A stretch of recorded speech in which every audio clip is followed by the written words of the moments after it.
I remember a few years ago walking in the middle of York in my usual miles away state when I heard her voice. Since then, I've watched her career blossom. I know her as the voice of York. To others, she is the people's soprano.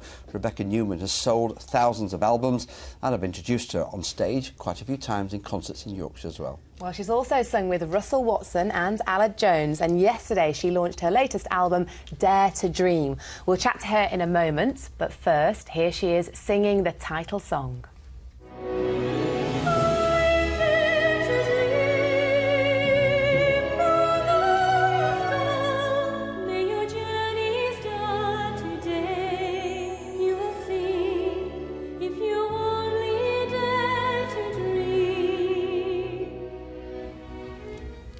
Rebecca joins us now. She has just told us that she's in the same jacket. I just realised. I didn't realise it was the same one. Now, you didn't grow up in a musical family, you'll admit to that. You didn't have any classical music in the house, yet here you are, the people's soprano. Now, how did that happen? I'm not really sure. Harry's obviously done an introduction about how I performed on the streets when I was at university in York.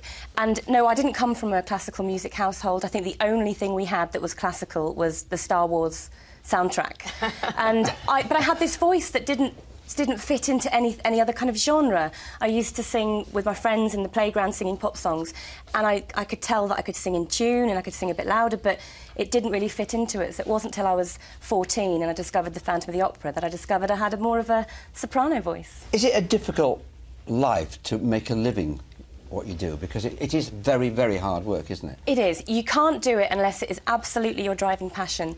If it's not something that you wake up thinking about and go to bed thinking about and you just get willed on to do every single day, then no, you wouldn't be able to do it. And actually, a big part of the reason I'm still doing what I do is because of the amazing support that I've had over the years, often on the streets, which I've done all over the UK. I've even done it abroad a little bit as well. So it really keeps you going to see the response that people have, this actually. Durham. This is you busking in Durham, Yes, Durham. They're very kind to me in Durham. And you say you found this middle ground between kind of the highbrow opera that we know and pop music. And I suppose busking, whether it's in Durham or outside York Minster, that's the place to really get in touch with the people, isn't it? It is, and I've listened to what people have said over the last 10 years. I've listened to the kind of music that they want to listen to.